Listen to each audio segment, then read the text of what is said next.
আজকে আমার আলোচনার বিষয় দ্রুত বীর্যপাতের কারণ।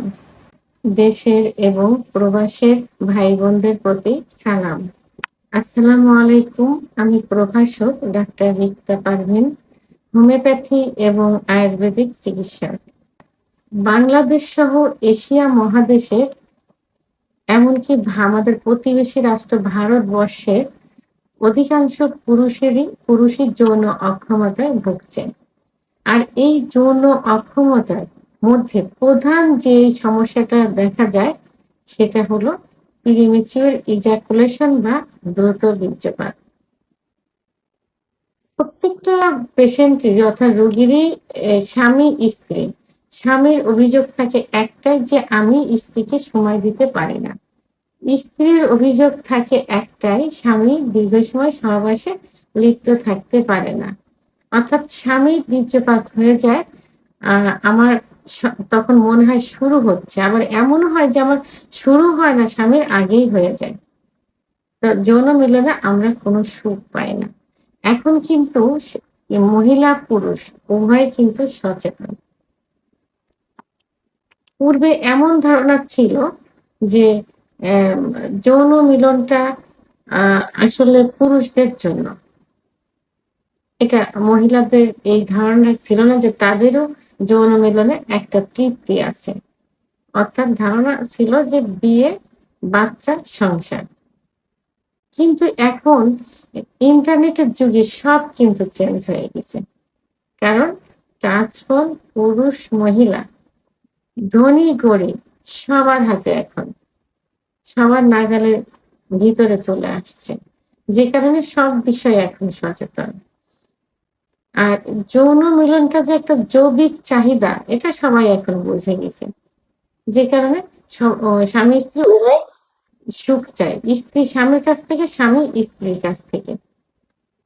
যত রকম পরকীয়া হচ্ছে, স্ত্রী স্বামীর থেকে চলে যাচ্ছে, স্বামী স্ত্রীর থেকে চলে যাচ্ছে, অন্য মেয়ের প্রতি, অন্য পুরুষের প্রতি আসক্ত হচ্ছে, সংসার ভেঙে যাচ্ছে, বাচ্চাকে মেরে অন্য জায়গায় চলে যাচ্ছে, বাচ্চাকে সংসারে ফেলে রেখে অন্য পুরুষের হাত ধরে চলে যাচ্ছে। সবই কিন্তু একটা কারণে হচ্ছে, সেটা যৌন মিলনে সুখ না পাওয়ার কারণ।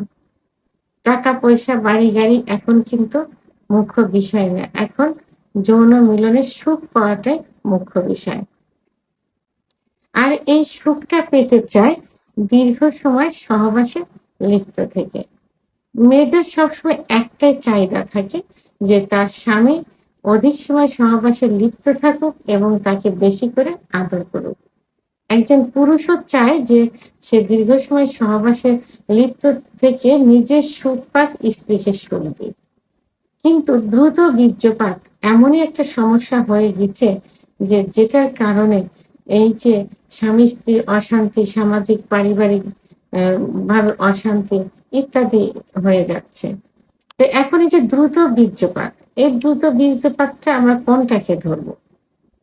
সাধারণত যখন যৌন মিলনে লিপ্ত হবে, অর্থাৎ যৌন মিলনের আগে যে ফোরপ্লে করা হয়, স্বামী স্ত্রী উভয়কে যে ফোরপ্লে বা আদর করে, স্ত্রীর উত্তেজনা সৃষ্টি করে, আর স্ত্রী স্বামীকে ফোরপ্লে করে স্বামীর উত্তেজনা সৃষ্টি করে। এইটার শেষে যখন যৌন মিলনে লিপ্ত হবে, ঠিক সেই মুহূর্ত থেকে 1 মিনিটের মধ্যে যদি বীর্যপাত হয়ে যায়, সেটাই দ্রুত বীর্যপাত। 1 মিনিটের পরে যে যদি 2 মিনিট, 3 মিনিট, 4 মিনিট যদি সহবাসে লিপ্ত থাকতে পারে এবং দুজনের একসঙ্গে বীর্যপাত হয়, সেটাই সুখের বীর্যপাত। কিন্তু এই 3-4 মিনিটের মধ্যে যদি স্ত্রীর না হয়, স্বামীর হয়ে যায়, সেটা কিন্তু সেই দ্রুত বীর্যপাতের মধ্যে ধরতে হবে। তখন কি করতে হবে? নিজের টেকনিক অবলম্বন করতে হবে। তারপরেও যদি না হয়, সেক্ষেত্রে ডাক্তারের শরণাপন্ন হতে হবে, চিকিৎসা নিতে হবে। তো এখন দ্রুত বীর্যপাত কি কারণে হয়? এই বিষয়ে প্রথমে আমাদের সচেতন হতে হবে। তো দ্রুত বীর্যপাত কিন্তু বিভিন্ন কারণে হয়ে থাকে। প্রধান কিছু কারণ আছে।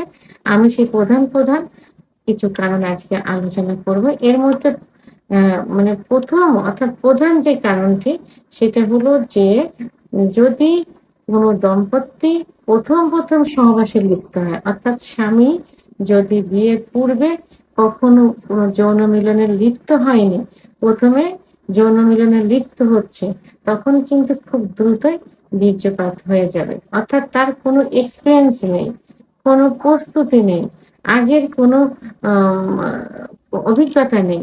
তখন কিন্তু তার দ্রুত বীর্যপাত হয়ে যাবে। আরেকটি প্রধান কারণ হলো যে অনেক স্বামী-স্ত্রী দেখা যায় যে অ্যা দীর্ঘদিন সহবাসে লিপ্ত হয়। কোন স্বামী-স্ত্রী একই বাসায় থাকছে, একই জায়গায় থাকছে কিন্তু ৭ দিন ১০ দিন পরে যৌন মিলনে লিপ্ত হচ্ছে। আবার কেউ দেখা যায় যে চাকরির সুবাদে, ব্যবসা-বাণিজ্যের সুবাদে বাইরে থাকছে, দেশের বাইরের থেকে আসছে। দীর্ঘদিন পরে যদি সহবাসে যায় তখন কিন্তু দ্রুত বীর্যপাত হয়ে যায়। তো এই যে দ্রুত বীর্যপাত, যদি ১ম বার এভাবে যদি আ দ্রুত হয়ে যায় এবং ২য় বারে মিলনে গেলে যদি আ এটা না হয় তখন সময় নিয়ে করতে পারে। এবং এটা যদি ৬ মাস কি ৬ মাসের মতো এই সমস্যাটা হতে থাকে, সেটা কিন্তু দ্রুত বীর্যপাত। এবং আরেকটা আ মা ও কারণ হলো যে অনেকে দেখা যায় যে অ্যা লুকিয়ে মানে এমনভাবে সহবাস করছে যে হয়তো স্বামী-স্ত্রী দুজন দিনে সহবাস করবে কি রাত্রে সহবাস করে পাশের রুমে অন্য কেউ আছে বা ফ্যামিলিতে কেউ আছে, বাচ্চা-কাচ্চা, শ্বশুর-শাশুড়ি ইত্যাদি কিছু পরিবেশ থেকে যদি লুকিয়ে একান্তভাবে সহবাস করে, তখন কিন্তু সেই লুকানো অবস্থাতে ভয়-ভীতি অবস্থায় কিন্তু দ্রুত বীর্যপাত হয়ে যায়। আবার আননোন জায়গা যেখানে পরিচিত না, অর্থাৎ মনের মধ্যে একটা ভয়-ভীতি আছে, এমন জায়গায় সঙ্গিনীর সঙ্গে যদি সহবাস করা যায়, তখন কিন্তু দ্রুত বীর্যপাত হয়ে যায়।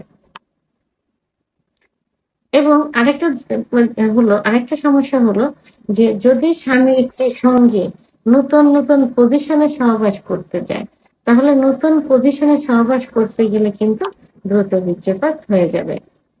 অতিরিক্ত ক্লান্ত অবস্থায়, অতিরিক্ত ক্লান্ত অর্থাৎ সারাদিন কাজকর্ম শেষ করছে, অর্থাৎ খুব দুর্বল লাগছে। সেই যদি আ সেই দুর্বল অবস্থায় বিশ্রাম না নিয়ে, সময় না নিয়ে যদি ক্লান্ত অবস্থায় সহবাস করতে চায়, তাহলে কিন্তু দ্রুত বীর্যপাত হয়ে যাবে। আবার স্ত্রীর কিছু নেতিবাচক কথা আছে। যেমন স্ত্রী অনেক সময় স্বামীকে বলে যে, "তুমি কখনোই পারবে না। তুমি পারো না, তুমি আমার কাছে আসছো কেন? আমি তোমার কাছ থেকে সুখ পাই না।" এইটা যদি মিলনের সময় স্বামীকে উৎসাহ না দিয়ে, যদি এভাবে তার উপর মানসিক টর্চারিং করে, অর্থাৎ নেতিবাচক কথা বলতে থাকে, তখনই কিন্তু দ্রুত বীর্যপাত হয়ে যাবে। অতিরিক্ত দুশ্চিন্তা সেটা সংসারের ক্ষেত্রে হোক, ব্যবসা-বাণিজ্যের ক্ষেত্রে হোক, চাকরির ক্ষেত্রেই হোক, যে ক্ষেত্রেই হোক, অতিরিক্ত যদি দুশ্চিন্তা করা যায় দিনের পর দিন, তাহলে কিন্তু দ্রুত বীর্যপাত হয়ে যাবে। আবার স্বামী-স্ত্রীর মধ্যে যদি অ্যাডজাস্টমেন্টটা ভালো না থাকে, উভয়কে সন্দেহ করতে থাকে, সেক্ষেত্রে মনের যদি মিল না থাকে, কেউ কাউকে পছন্দ করছে না, সেই অবস্থায় যদি দিনের পর দিন মিলনে লিপ্ত হতে থাকে, তাহলে কিন্তু দ্রুত বীর্যপাত হয়ে যাবে। শারীরিক কিছু অসুস্থতা থাকে, যেমন ডায়াবেটিস, উচ্চ রক্তচাপ, হার্টের সমস্যা, কোলেস্টেরল, লিভারের সমস্যা, থাইরয়েড ইত্যাদি কারণে কিন্তু দ্রুত বীর্যপাত হয়ে যায়। এই সমস্যা যদি দীর্ঘদিন ভুগতে থাকে এবং আনকন্ট্রোল অবস্থায় থাকে তখন দ্রুত বীর্যপাত হয়ে যাবে। সিনথেটিক কিছু মেডিসিন, যেমন ডায়াবেটিসের ওষুধ, হার্টের ওষুধ, কোলেস্টেরলের ওষুধ, থাইরয়েডের ওষুধ, উচ্চ রক্তচাপের ওষুধ যদি দীর্ঘদিন একভাবে খেতে থাকে, অ্যান্টিবায়োটিক যদি খেতে থাকে, কিছু মেডিসিনের পার্শ্ব প্রতিক্রিয়া হিসাবে তখন কিন্তু দ্রুত বীর্যপাত হয়ে যাবে। হরমোনের ইমব্যালেন্স, অর্থাৎ যদি টেস্টোস্টেরন হরমোন কমে যায় আ এবং আ আ প্রোল্যাক্টিন হরমোন বেড়ে যায়, সেক্ষেত্রে কিন্তু দ্রুত বীর্যপাত হয়ে যাবে। ভাইটাল কিছু অর্গান, যেমন হার্ট, লাংস, লিভার, কিডনি ইত্যাদি সমস্যা হলে কিন্তু দ্রুত বীর্যপাত হয়ে যায়। তাহলে দ্রুত বীর্যপাতের জন্য কিন্তু অনেক কিছু দায়ী। এই যে আমি যেগুলো বললাম, এগুলো একটু মনোযোগ দিয়ে শুনতে হবে এবং এগুলো যেন না হয় সেদিকে খেয়াল রাখতে হবে। ডাক্তারের শরণাপন্ন হতে হবে, স্বামী-স্ত্রীর সম্পর্কটা মধুর রাখতে হবে। অ্যাডজাস্টমেন্টটা ভালো রাখতে হবে। কোন রকম সন্দেহ আনা যাবে না। যে দ্রুত বীর্যপাত ওষুধ ছাড়া ঠিক করতে চান। অনেকে অতিরিক্ত রাত্রি জাগরণ করে। অনেক রাত জেগে থেকে ঘুমাতে চায় বা নি পরিমিত পরিমাণ ঘুম না হওয়া। আবার অনেকে পরিমিত পরিমাণ পানি পান করে না। আবার অনেকে ধূমপান, মদ্যপান, নেশা করে থাকে। তাদের মধ্যে কিন্তু এই সমস্যা হয়ে যায়, দ্রুত বীর্যপাত। তো এদিকে সতর্ক থেকে দ্রুত বীর্যপাতের কারণগুলো নির্ণয় করে, আপনার মধ্যে কোনটা আছে নির্ণয় করে, সেগুলো থেকে দূরে থেকে কন্ট্রোল করে চিকিৎসা নিয়ে এবং আ নিজের মনকে আ আ কন্ট্রোল করতে হবে এবং ধর্মীয় অনুশাসনগুলো মেনে চলতে হবে। তাহলে দ্রুত বীর্যপাত থেকে বেরিয়ে আসা যাবে। ভিডিওটি সম্পর্কে যদি কোনো মতামত থেকে থাকে অবশ্যই কমেন্টস এর মাধ্যমে জানাবেন। ভিডিওটি ভালো লাগলে লাইক, কমেন্ট, সাবস্ক্রাইব করে আমার সঙ্গে থাকুন। আল্লাহ হাফেজ।